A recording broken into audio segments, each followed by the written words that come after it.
Welcome to Mild's Culture Plate. I am your host, Mild Kevin Miles. Yes, sorry, I know that was fucking way too loud. I'm sorry. Had to fucking do it though. I don't have real fucking intro music, so I just fucking bring up old videos of my fucking band and play it in the background as a fucking theme song. You know, we're here. It's Mild's Culture Plate. I got nothing to fucking drink. I may have to put you on hold in a little bit. But, you know what? I'll go ahead and start the fucking show at least. Hey, yeah, I'm cussing. It's been a weird fucking week. Yes, fuckity fuck. What do you do? You know, it's been a weird week. From last week's Flashcast imploding to whatever the hell happened to the NFL after, a tragic injury, to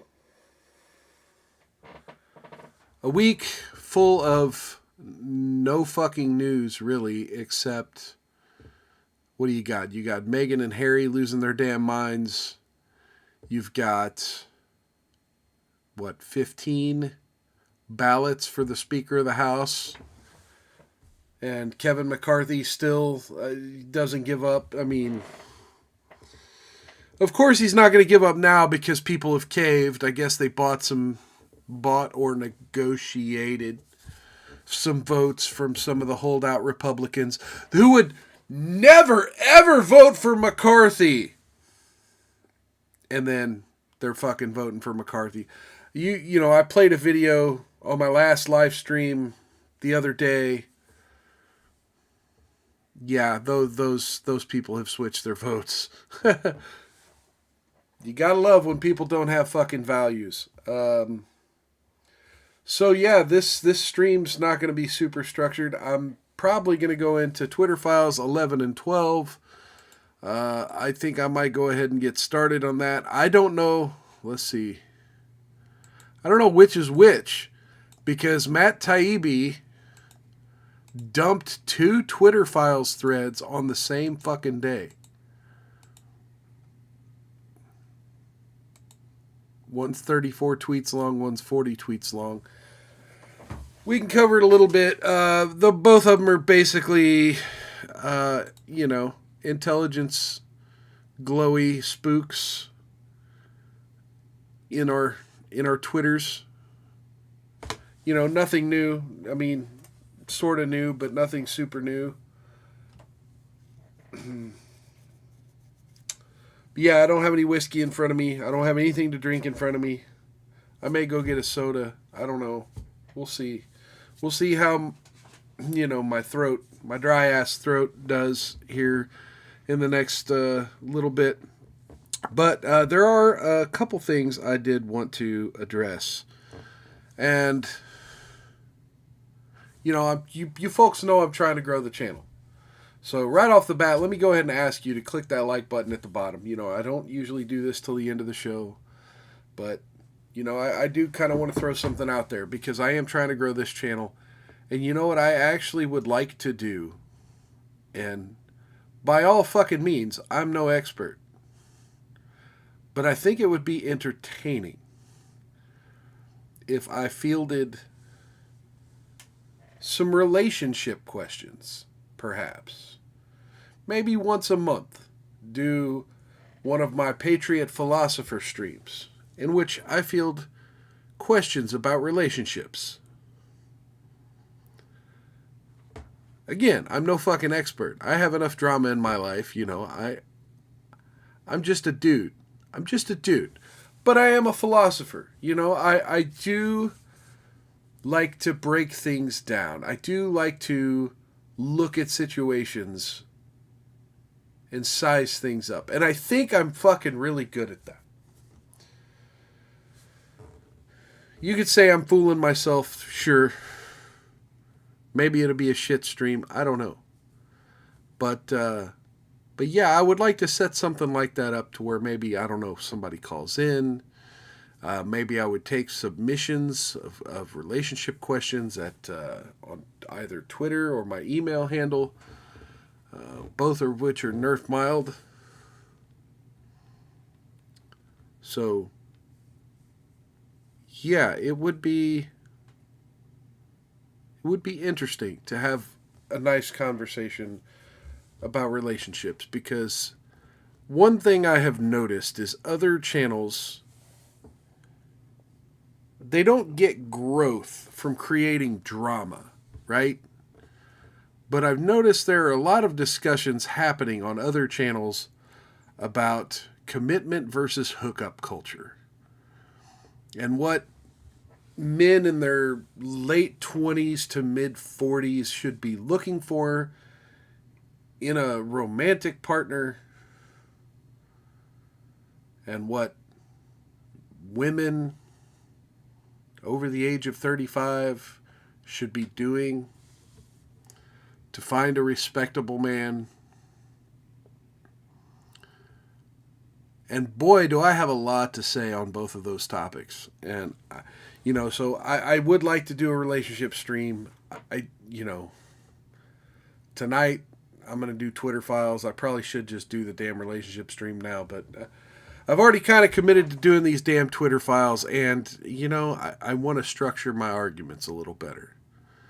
So let me not ramble on relationships, but give me some feedback. If that's a show you would like to see, if you're watching this and you would like to see me do sort of a breakdown of relationship theory, if you would like to see one of my Patriot Philosopher streams where I go into the theories of commitment, honesty, and marriage, and hookup culture, and the steps to communication and growing your bond, you want to see me do a stream like that, leave me a comment below. Tell me. Or go hit me up on Twitter, or any of the other social media down in the description.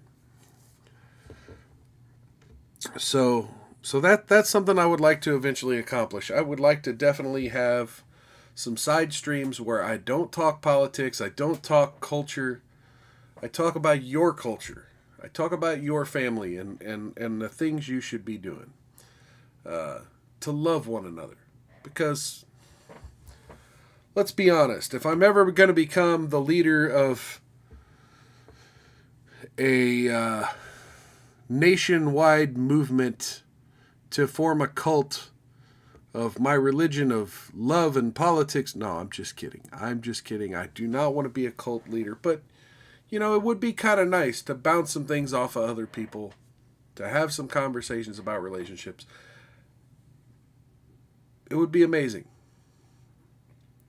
If you'd like to be a guest here on Mild's Culture Plate, hit me up on Twitter or leave a comment below. We can throw something together. Just don't come on here and use a bunch of gamer words and try to get me banned or anything.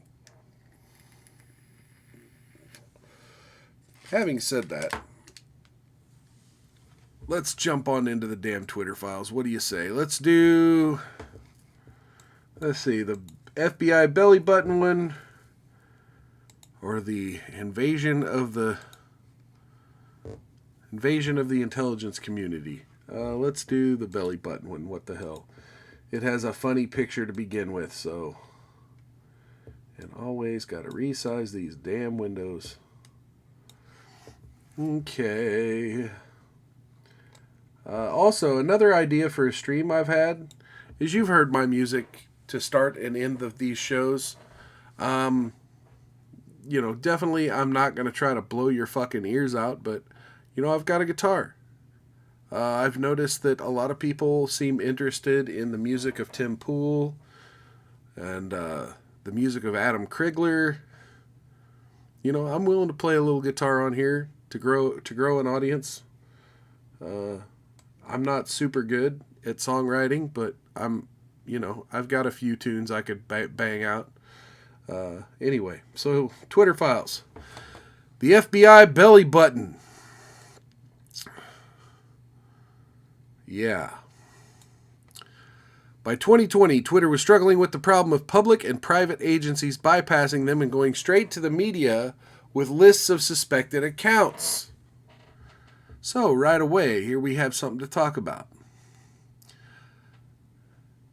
If Twitter won't do our bidding, we'll go to CNN and start talking about all these problems we have with all these problem accounts on social media and how everyone should be offended. Kind of like the media all at once being offended and having a problem with a certain former YouTuber, with a certain podcaster, Joe Rogan, talking about the medical treatments he had for COVID. Anyway, so here we go. They might wind up talking about this here. In February 2020, as COVID broke out, the Global Engagement Center, fledgling analytic intelligence arms of the State Department. So here we are, more trickle-down government agencies, went to the media with a report called Russian Disinformation Apparatus Taking Advantage of Coronavirus Concerns. And there's a graph of Russian leaked accounts. Bullshit. The GEC flagged accounts as Russian personas and proxies based on criteria like describing the coronavirus as an engineered bioweapon, blaming research conducted at the Wuhan Institute, and attributing the appearance of the virus to the CIA. Fucking wow. So if you said any of these things, if you rightly predicted that the dirty-ass Wuhan Institute may have had something to do, yeah, you're Russian. You're a Russian. The state also flagged accounts that retweeted news. The Twitter banned the popular U.S. Zero Hedge, claiming the episode led to another flurry of disinformation narratives. Zero Hedge had done reports speculating that the virus, On February 3rd, the narrative shifted reports of xenophobia circulating online, as demonstrated in the below tweet. Zero Hedge banned for Twitter after BuzzFeed accuses it of coronavirus conspiracy, doxing a Chinese scientist. Yep. The GEC still led directly to news stories like the AFP headline, Russia-linked disinformation campaign led to coronavirus alarm, U.S. says, and a political story about how Russian, Chinese, and Iranian disinformation narratives echo one another.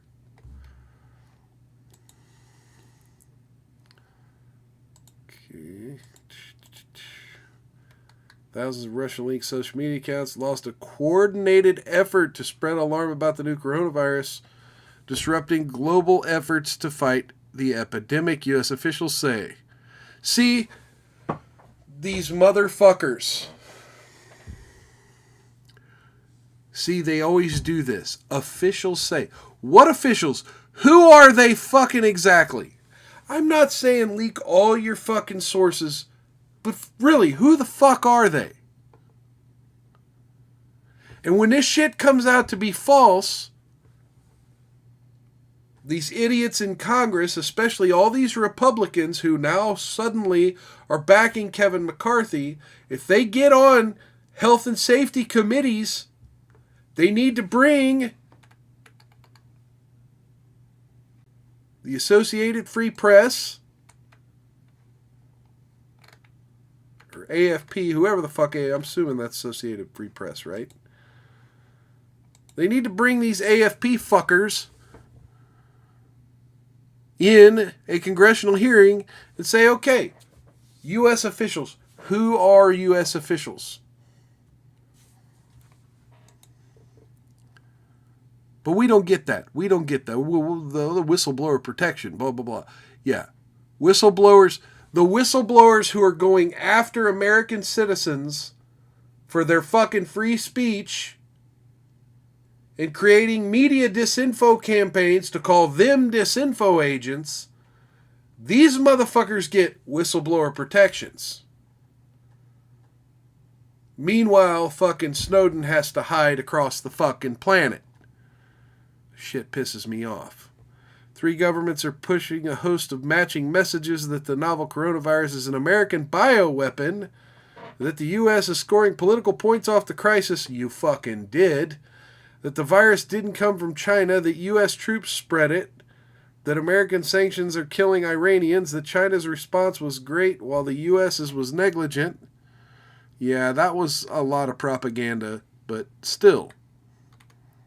Not everyone on Twitter who had some questions about the involvement of global governments was a fucking Russian agent. You haven't made a Russia attribution in some time. When Clemson's Media Forensic Hub, Clemson, what? Complained Twitter hadn't made a Russian attribution in some time. Trust and Safety Chief Yoel Roth said it was revelatory of their motives. What the heck? Had an intro call with the Clemson researchers. They continue to dig into Project Sunlight data releases and commended Twitter on its transparency and commitment to making these data sets open to researchers like themselves. They did ask about our findings regarding the latest list of accounts they shared with NBC. Naturally, NBC plays a part here. I relayed that we did some inauthentic behaviors, but we're unable to attribute the accounts to the IRA. They noted we haven't made an attribution to Russia in some time, and asked if there is any information they could provide to help us make those links. I offered that if it would be helpful in the future to arrange an analytic exchange ahead of any conclusions they release, we would be open to do so. If SI agrees, I recommend we set up an analytical exchange along the lines of the one somebody had with the GEC. These guys are going to continue this work and have put out some good research given the access they have and are obviously connected with the media. I think the relationship is worth continued investment. You haven't attributed to Russia in a while. Comment is particularly revelatory of their motivations, in my opinion. Yeah, so it's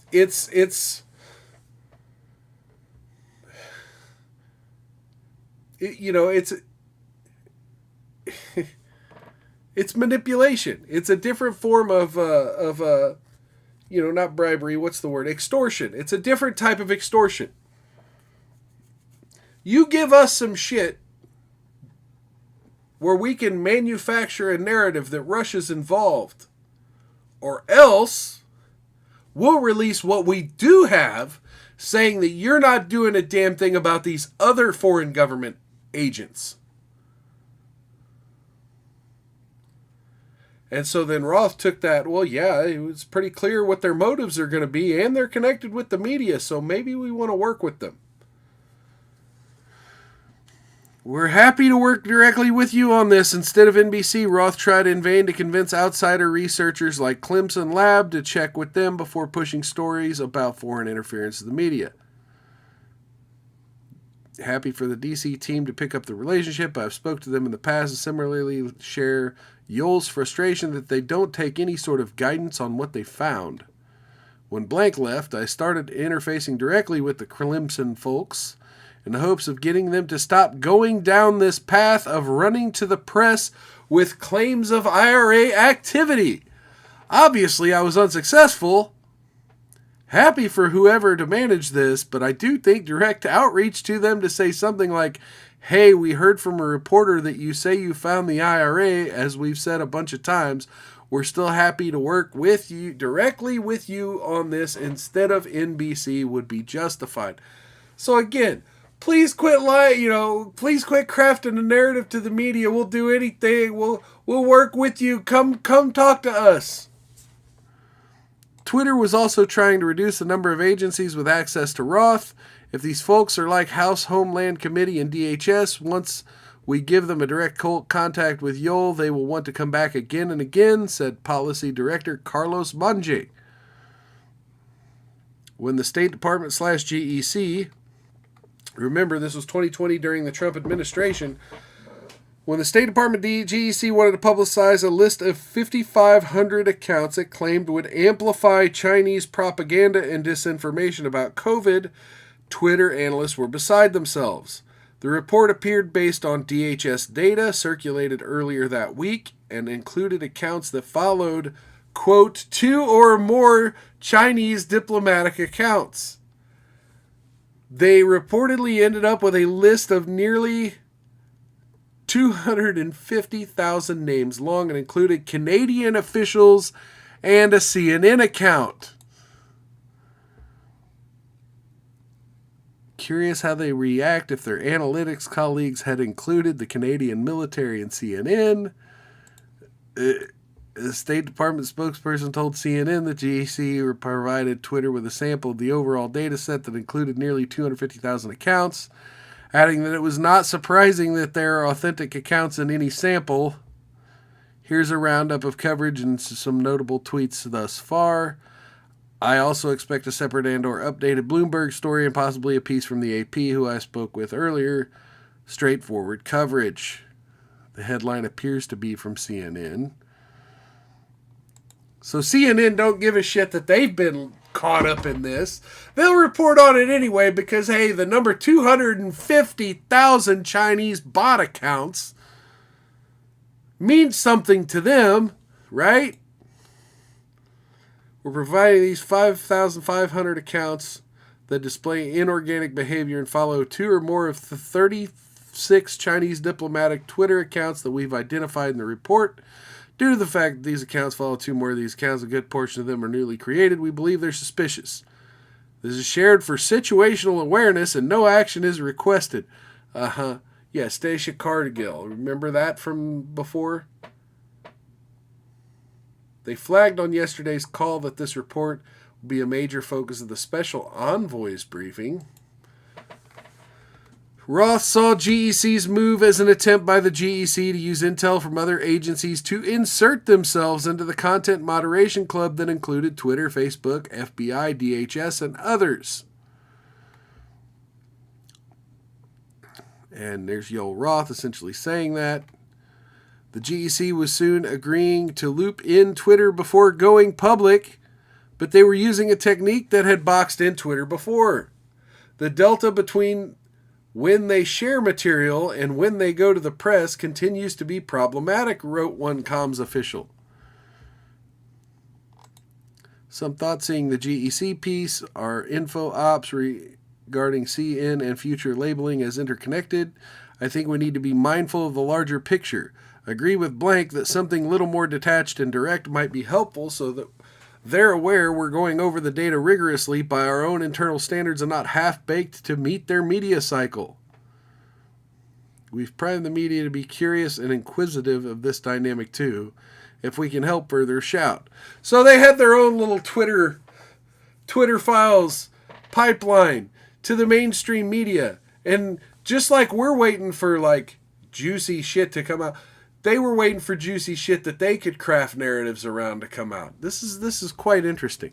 This episode led to a rare public disagreement between Twitter and state officials. Twitter disputes State Department claims China coordinated coronavirus disinformation accounts. State Department, China working with Russia to spread coronavirus disinformation. It makes sense to push back on GEC participation in this forum. When FBI informed Twitter the GEC wanted to be included in the regular industry call between companies like Twitter, Facebook, and the DHS and the FBI, Twitter leaders balked at first.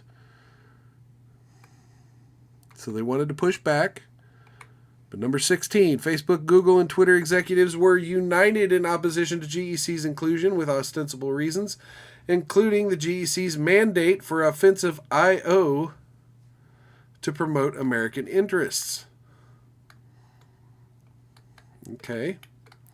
A deeper reason was a perception that unlike the DHS and FBI, which were apolitical, as Roth put it, the GEC was political, which in Twitter-ese appeared to be partisan code. I think they thought the FBI was less Trumpy, is how one former DOD official put it.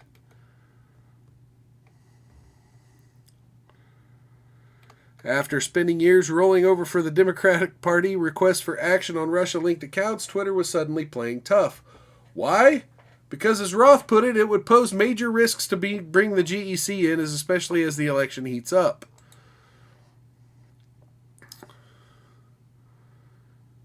Our partners at the FBI have made the decision to add representatives from the State Department GEC to this week's meeting. Facebook pushed back, and FBI ultimately removed GEC, but they indicated they will be explicitly advocating for GEC to join these meetings going forward.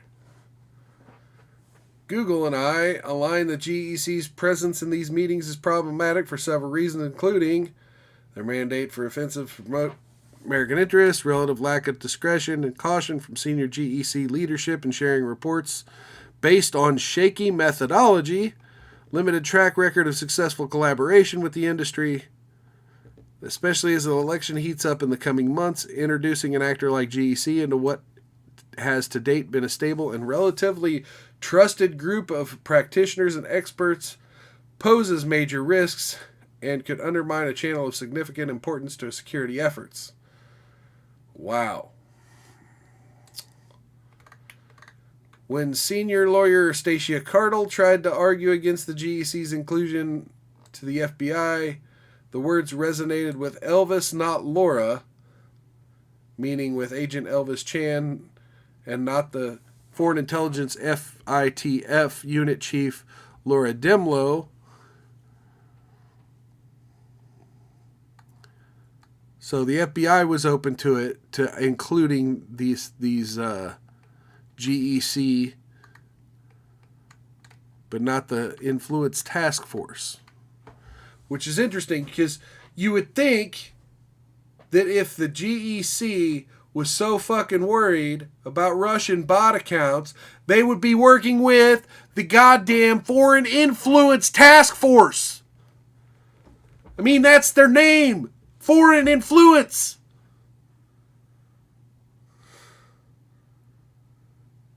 Why do we need 100 fucking intelligence agencies that don't fucking talk to each other?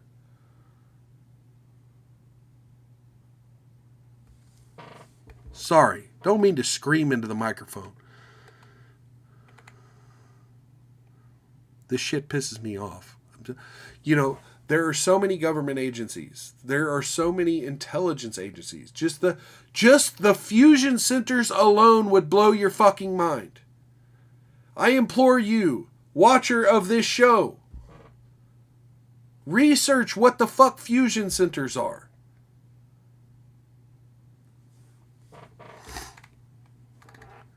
Eventually, the FBI argued first to Facebook for a compromise solution. Other USG agencies could participate in the industry calls, but the FBI and DHS would act as sole conduits. What the hell? Roth reached out to Chan with concerns about letting the press-happy GEC in, expressing hope they could keep the circle of trust small. Now, I'm with Yoel Roth on this shit. Like, we've already got government agents in fucking Twitter. Why do we need more? Now, again, the argument here is, well, these were under the State Department, which were under Trump, and so then Trump could have... I don't care. I don't care if it's Trump. I don't care if it's Biden. I don't care who the fuck it is. Keep government out of our goddamn social media. State, NSA, CIA, Chan reassured him it would be a one-way channel, and State, GEC, NSA, CIA, FBI, GEC, NSA, CIA have expressed interest in being allowed in on listen mode only. How many USG participants will be allowed onto the channel? Will it only be people that industry already knows? I ask because the FBI San Francisco Command Center, there will be 3 other supervisors working shifts when I'm not there. I also know different Foreign Intelligence Task Force personnel that will be rotating through the command post at FBI headquarters. When will the channel be activated and for how long? It appears different organizations will be in an enhanced posture for different time periods. Your thoughts on this will help ensure we have adequate manpower for manning the channel. Regards, Elvis Chan. 23. Belly button. We can give you everything we're seeing from FBI and USIC agencies, Chan explained. But the DHS agency CISA will know what's going on in each state. Jesus. He went on to ask if industry could rely on the FBI to be the belly button of the USG. We could do that as well. We just need to know the industry group's preference. Sounds good. We will likely establish one signal channel for FBI San Francisco and one for the FBI HQ. Foreign Intelligence Task Force unit chiefs may want to be on the channel as well. I'll provide the companies with our command post shift roster so you know who's on the shift any given day. Facebook had mentioned activating the signal channel before the first presidential debate. Why are we using presidential debates as a fucking timeline for setting up intelligence channels into social media? Why does the presidential debate matter? We won't have the advanced staffing levels until October 28th at FBI HQ and October 30th at San Francisco. I don't think we'll stay in enhanced posture through January, so I think we'd revert back to the standard channel sometime in November, perhaps after the elections are certified. Are you smelling what I'm smelling? Like, we need all these government agencies to stick their fingers into social media. But, you know, after the election, we might not need to do so much. If you have foreign governments invading a social media platform to spread disinformation about your country, especially about a pandemic, that doesn't end after a fucking election. That timeline does not stop after an election.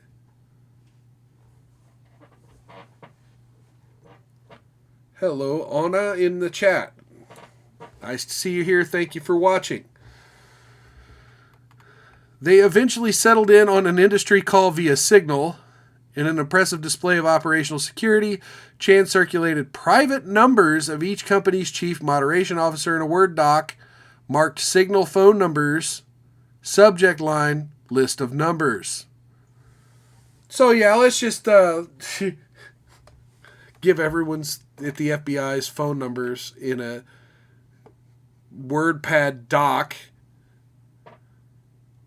to the higher ups at Twitter and Facebook and other social media companies. Twitter was taking requests from every conceivable government body, beginning with the Senate Intel Committee, which seemed to need to reassert Twitter was taking FBI direction. Execs rushed to tell the Senate Intel Committee they zapped 5 accounts on an FBI tip. And here you go. Senate Intel asked us this follow-up question regarding FBI. Any concerns with confirming to them the tip came from the FBI? No concerns, and would actually encourage it. Let's give the FBI kudos where they've earned them. And then, you know, there's more here. See, Stacia Cardle. Hi, Elvis. We want to provide you with a quick update. Today we done this. Yeah, there's your confirmation. We suspended Russian state actors based on information received from FITF, the Foreign Intelligence Task Force. Excellent. Thanks for the heads up. I'll let the Foreign Intelligence Task Force know. So it's like the candy you're giving us tastes good. We want more. Thank you. We'll keep working with you. We'll keep feeding you more.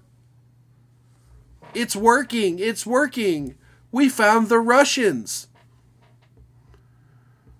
Requests arrived and were escalated from all over. The Treasury, the NSA, virtually every state. 50 states in the Union, virtually every one of them had intelligence officials working with Twitter in their Signal channel. Health and Human Services, FBI, Department of Homeland Security, and more. Hey, Treasury just added people to the SDN list, including Derkach, Unit Chief, FBI Foreign Intelligence Task Force.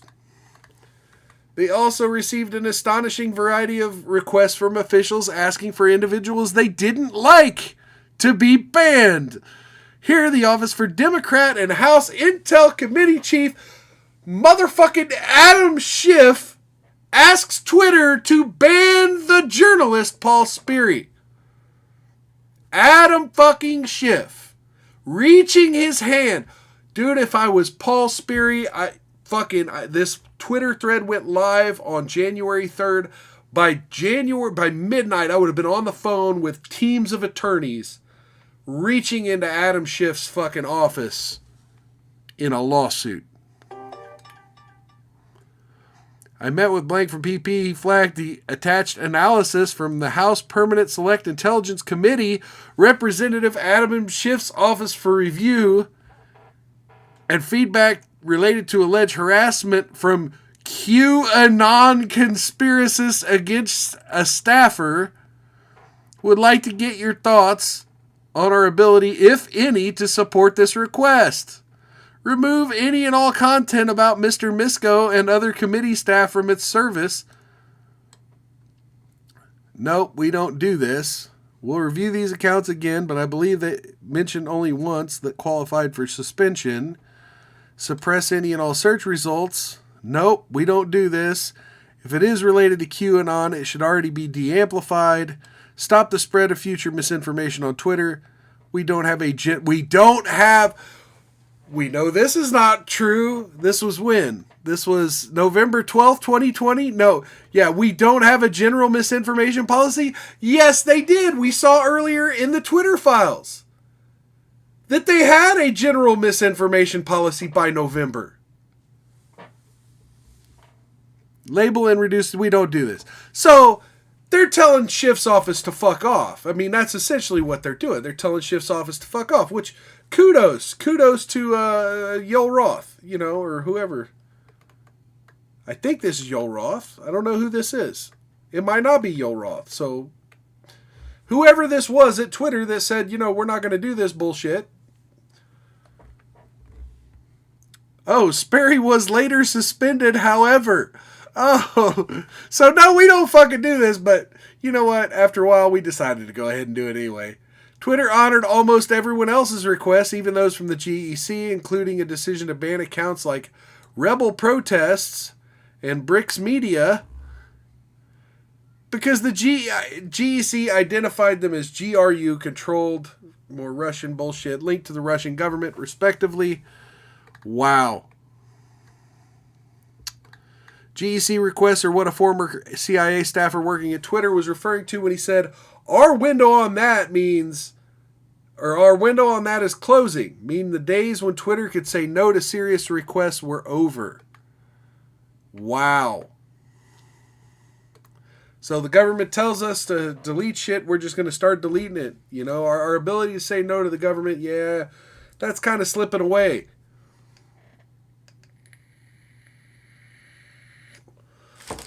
So, remember the 2017 internal guidance in which Twitter decided to remove any user identified by the U.S. intelligence community as a state-sponsored entity committing cyber operations? By 2020, such identifications came in bulk. Wow. There we go. USIC requests simply began, we assess, and then lists, sometimes in separate Excel docs, believe they were connected to Russia's Internet Research Agency and committing cyber ops from Africa to South America to the United States.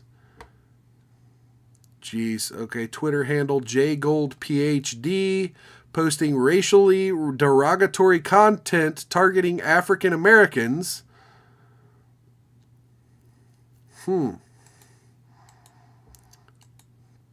And here's another list of Petro Presidente 22, Pacto Historian, Petro Presidente Colombia 2022.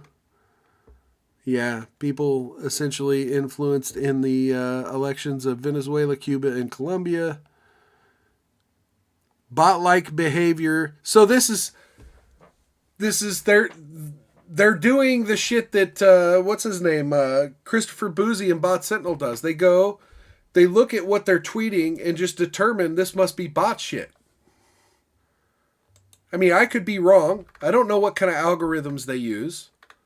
But that seems to be what's going on here, is they say this must be bot shit. So we're going to tell Twitter, as if Twitter has no way of knowing who the fuck are Russian bots on their own platform. One brief report sent right after Russia's invasion of Ukraine early last year flagged major Russian outlets like Vedomosti and Gazeta note the language about state actors fits Twitter's internal guidance. So yeah, the same language. Conduct disinformation platforms on your or campaigns on your platform. Some reports were just a paragraph long and said things like the attached email accounts were possibly used for influence operations. Now, I'm not saying I don't know where they're getting email accounts that might be linked to Twitter accounts, but yeah, this looks somewhat legit. But again, why wouldn't, they're forwarded an Excel doc with a list of email addresses, and what are they doing with them? Did they ban them? We'll see here, I guess. They were warning about publicity surrounding a book by former Ukraine prosecutor Viktor Shokin, who alleged corruption by the U.S. government, specifically by Joe Biden. Wow. Remember, the Trump impeachment, the quid pro quo. And we got the video that came out where Biden's standing there admitting, yeah, we held up the aid money until they fired the prosecutor. And now we got the prosecutor saying, yeah, your content can't be displayed on Twitter at all. It's Russian propaganda. By the weeks before the election in 2020, Twitter was so confused by the various streams of incoming requests, staffers had to ask the FBI which was which. Hey Elvis, do you know if this is something different than the information we'll already be receiving through Signal? Trying to make sure we have all our bases covered while also optimizing resources. Dear private sector partner, we are pleased. Yeah, if anyone's a bot, this is a fucking form letter sent by Elvis of the... What the hell? Is this even Elvis from in... Okay, so they're responding. This is part of the forwarded email from whatever robotic InfraGard election SIN connect room. Dear private sector partner, we are pleased to announce the Northern California Regional Intelligence Center. Boom. Earlier, I mentioned fusion centers. This is a fusion center. This is a Northern California Regional Intelligence Center. All they do is gather fucking data and issue reports. I mean, they probably do more. I can't speak definitively, but knowing what I know about these fusion centers, this is the kind of shit they do. Look, if you were around in 2009, if you were in conservative circles in 2009, here, here in the Midwest, over in Missouri, there was a huge story about conservatives, libertarians, Ron Paul supporters, people with bumper stickers, maybe domestic terrorists, and it was issued by the Missouri Department of Highway Patrol. Look it up. MIAC reports on militias. This was a huge news story for about 2 weeks. And then it disappeared. Nobody was talking about it. But it was this same shit. It was fusion centers getting all political in their reports on who the bad guy is.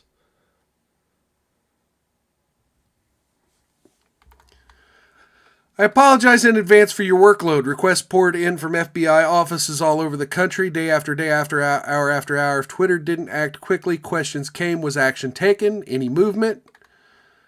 My inbox is really effed up at this point, wrote the attorney. It all led to the situation described by Schellenberger 2 weeks ago, in which Twitter was paid a bunch of money for being overwhelmed by the subcontractor. Twitter wasn't just paid for the amount of work they did for the government, they were underpaid. And that's the end of the FBI belly button. So yeah, it started with the FBI, and then the FBI vouched for all these other government agencies, and then it turned it into a big orgy of 3 and 4 letter government agencies all over the United States trying to gather intel by getting all up in them guts. Getting all up in them guts. Okay. Uh-oh. Hang on. Let me bring up this other thread. So we got another Twitter files dropped by Taibbi. What is going on? Why is this doing this? Okay, here we go. How Twitter let the intelligence community in. See, I probably read these in the wrong order, so this was probably first. In August, Facebook decided to suspend 300 accounts with suspected Russian origin. Twitter wasn't worried. We did not see a big correlation, no larger patterns. Facebook may take on action on hundreds of accounts, and we may take action on approximately 25.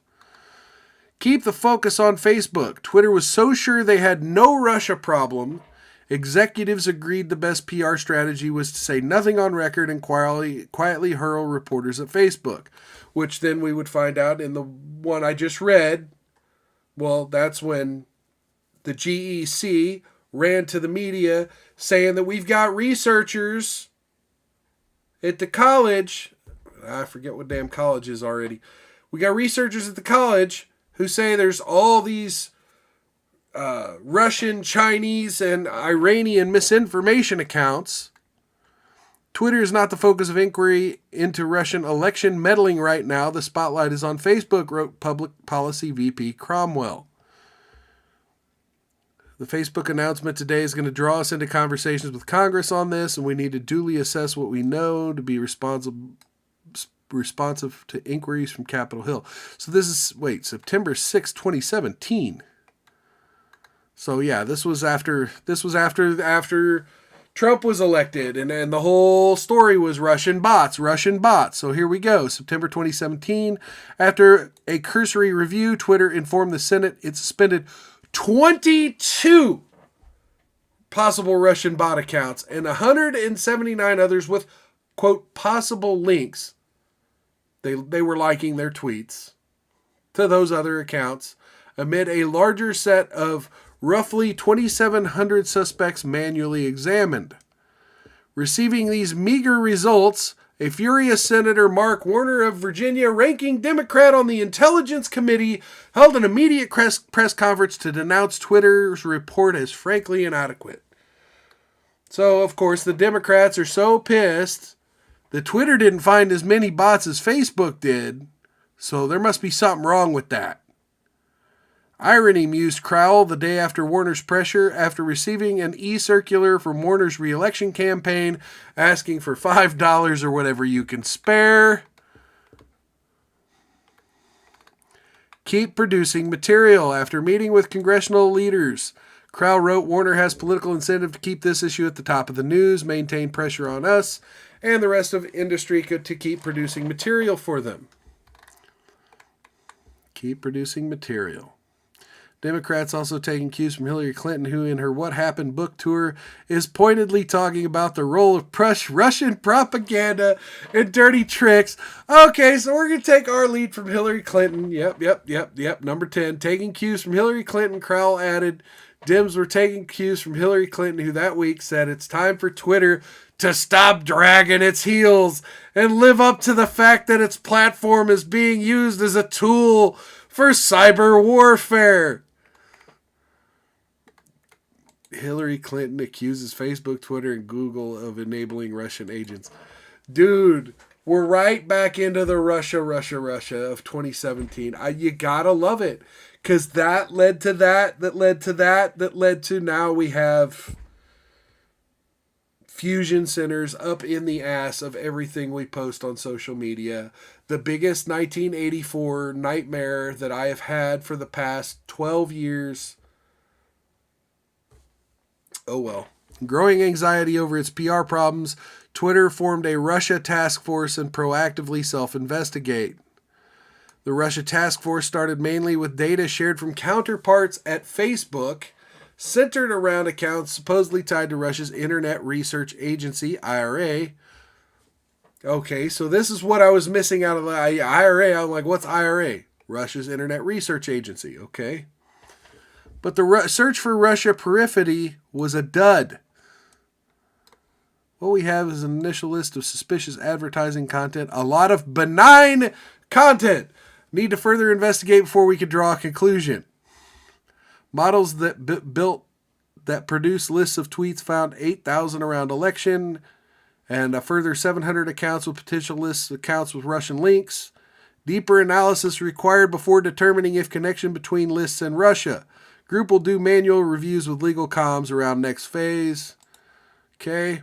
No evidence of a coordinated approach. All of the accounts seem to be lone wolf type activity. Different timing, spending, targeting, less than $10,000 per in ad spending. Less than $10,000. First round of Russia investigation. 15 high-risk accounts, 3 of which have connections to Russia, although 2 are Russia Today. 2 are Russia Today.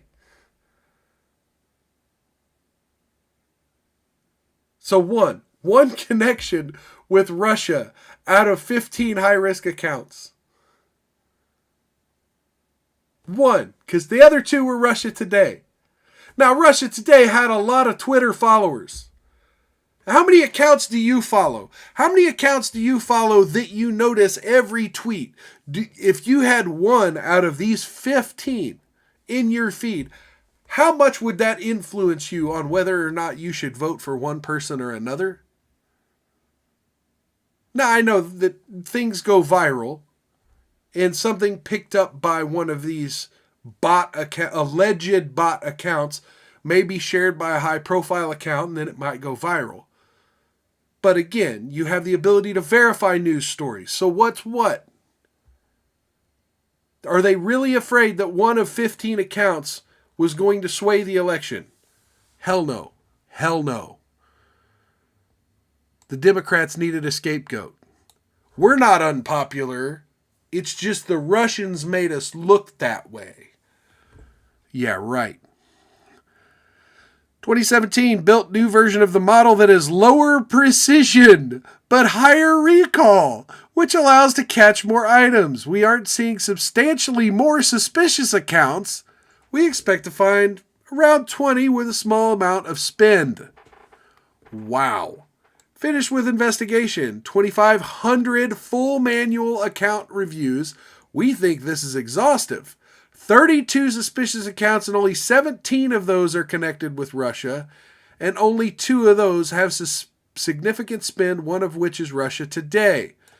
Again, 1 account spent less than $10,000 in election advertising. 17 have some kind of connection to Russia and may have been spreading information about the election. A, can you prove it was misinformation?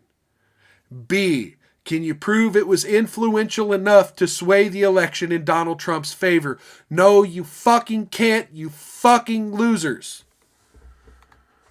Twitter's search finding only 2 significant accounts, one of which was Russia Today, was based on the same data that later inspired panic headlines like Russia influence reached 126 million through Facebook alone. Again, you have 1 account that gets retweeted 25, 30 times, and those people have tens of thousands of followers. Yeah, it could reach 126 million. But how many did it influence? How many did it change their mind? Oh, I was going to vote for the warmonger woman who has, her friends commit suicide all the time. But you know what? I think I'm going to vote for the orange guy from the TV channel. Because Russia told me so. How many people changed their damn vote to Donald J. Trump because of a fucking Facebook post? The failure of the Russia task force to produce material worsened the company's PR crisis. The weeks after Warner's pressure, a torrent of stories sourced to the Intel Committee poured into the news. An example being Politico's October 13th, Twitter deleted data potentially crucial to Russia probes. Really? Were a Twitter contractor for FSB, they could not have built a more effective disinformation platform, John Hopkins professor and Intel Committee expert Thomas Rid told Politico.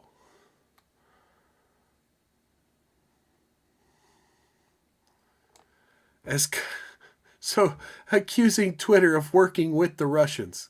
Beautiful. As Congress threatened costly legislation, Twitter began and was subject to more bad press fueled by the committees. The company changed its tune about the smallness of the Russia problem. And as we saw in the other thread, the same shit. Got COVID misinfo, Russia misinfo. So you know what? Government, just take over Twitter. Just tell us what to do. New FEC regulations that may affect our political advertising, wrote Caldwell. Hi guys, just passing along for awareness. The write-up here from the Washington Post today on potential legislation. So you got journalists writing legislation and trying to boogeyman the social media giants into acting on it. That may affect our political advertising, wrote Crowell. Okay, it's the same tweet. In Washington, weeks after the first briefing, Twitter leaders were told by Senate staff that Senator Warren feels like the tech industry was in denial for months. Added an Intel staffer, big interest in Politico article about deleted accounts. So first you want them to censor the accounts, and then you're mad that they deleted them because, you deleted the evidence that there were Russians in Twitter. Twitter pledged to work with them on the desire to legislate. Knowing our ads policy and product changes are an effort to anticipate congressional oversight, I wanted to share some relevant highlights of the legislation Senators Warner, Klobuchar, and McCain will be introducing, wrote Policy Director Carlos Monge soon after that. The Honest Act extends to paid digital advertisements the FEC requirements that apply to broadcast radio and print ads. Adds political matters of public importance, including the national legislative issues of public importance, the list for which issues for which the FEC would require enhanced political disclosure in addition to ads that mention the candidates directly. The committees appear to have leaked, even as Twitter appeared to change its ad policy and remove Russia Today and Sputnik to placate Washington. Congress turned the heat up more, apparently leaking the larger base list of 2,700 accounts. Reporters from all over started to call Twitter about Russia links. BuzzFeed, working with the University of Sheffield, so here we are, another media giant working with yet another university to bully Twitter into working with the government again. What is with the giant orgy between government, education, media, banks? Like, it's just a fucking orgy. We've had the blow request from BuzzFeed in the UK. Can we run an analysis? It will only embolden them. Twitter internally did not want to endorse the BuzzFeed Sheffield findings. Well, yeah, because again, who the fuck is BuzzFeed to tell Twitter what the fuck they need to be doing? Go fuck yourself, BuzzFeed. Senate Intel Committee is asking, possible to whip something together. Still, when BuzzFeed piece came out, Senate asked for a write-up of what happened. Twitter was soon apologizing for the same accounts they told the Senate that were not a problem. Reporters now know that this is a model that works. Here we go. This cycle. Threatened legislation. Wedded to scare headlines pushed by congressional intel sources, followed by Twitter caving to moderation asked would later be formalized in partnerships with federal law enforcement. Twitter soon settled on its future posture. In public, it removed content at our sole discretion. Privately, they would offboard anything identified by the U.S. intelligence community. So, every alphabet agency you can think of had their hand in it. Twitter let the USIC into its moderation process. It would not leave. We will not be reverting to the status quo. Overall, my sense is the political terrain has shifted in Washington in the run-up to these hearings. The tech industry is going to get a lot more scrutiny and questioning, and we will not be reverting to the status quo ante in D.C. soon. There it is, folks. There it is, folks. It's been an hour, man. Those Twitter files, it's a long read, especially when I stop and interrupt and I have to be yelling about it. And I'm sorry I yell so much. I was screaming from the rafters in 2009. I mean, look, I was an activist. I stumbled across some of these things. And I was screaming to the heavens for people who are politically active to just understand these very problems I covered tonight on the Twitter files. And the problem with these intelligence agencies getting political, informing narratives and entire philosophies around the truth.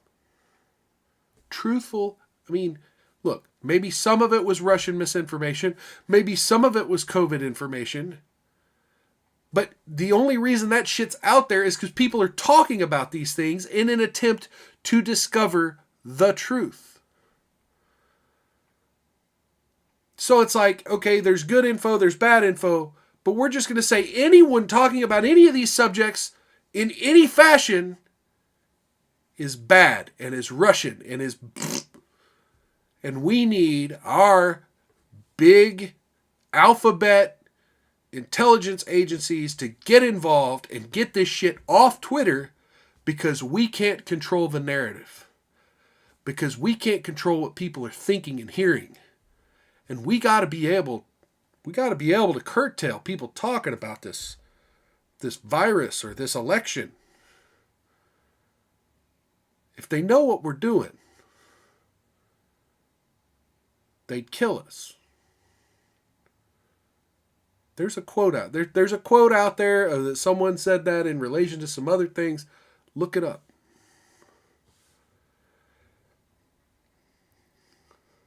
But so what's going on now?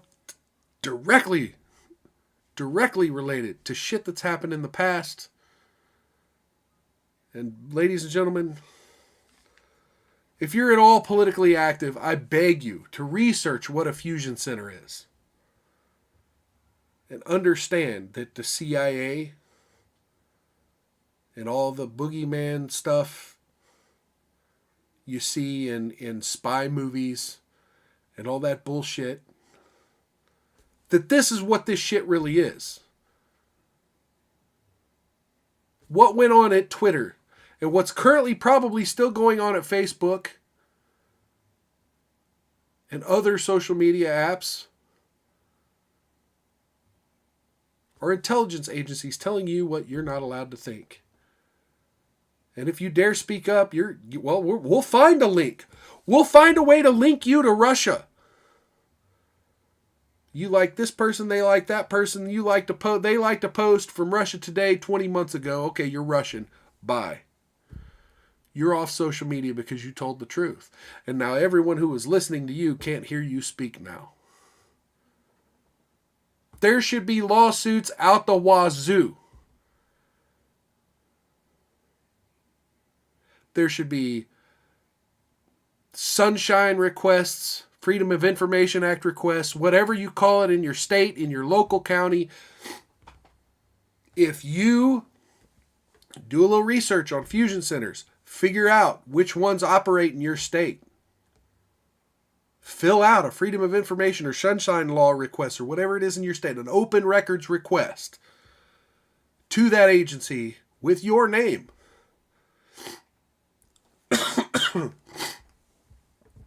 Do it.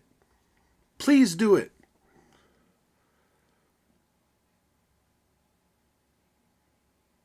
Do it with your friends' names. Do it with people you follow. Your favorite entertainers, your favorite political entertainers on the internet, your favorite YouTubers. Search their names in an open records request to your local fusion centers. We have the power to see what's going on. I mean, granted, they're going to redact a hell of a lot of shit. They tried to redact it with us. We had a whistleblower that leaked extra information that went beyond any of this. But for now, it's the weekend. I want to let you all go. If you're out having dinner with your family, go enjoy that. If you're preparing to go to church in the morning, you know, whatever you're doing to enjoy your weekend, to enjoy this, the end of the first week of 2023, and launching a more important, freer year. Whatever you can do, just do it. Just do it. And I wish you the best. Wish your family the best. Health to everyone. Just like I gave a toast in my last stream. You know, if you're watching this program, like, share, subscribe, hit the bell for notifications. Leave me a comment below. Come back for the chat. I should be here about the same time Wednesday, maybe a little earlier. If you want to know when I'm going to be around, I try to keep a better track record of communicating with people on any of the channels listed down in the description. Twitter, Facebook, Locals, Rumble, and in the community tab here on YouTube. So, you know, if you have any recommendations, anything you'd like me to talk about, feel free to let me know in any of them channels as well, and I'll definitely try to do my best to accommodate whatever little bit of an audience I have. Catch you next time. Have a good couple of days. Enjoy the start of your week. Enjoy whatever football you may be having tomorrow night. Yeah, I'll see you Wednesday, 7 p.m. Central, right here on Mild's Culture Plate. Take care, everybody. Love one another, and don't get any on you. And if you do, rub that shit in real good. Peace, everybody. Take care.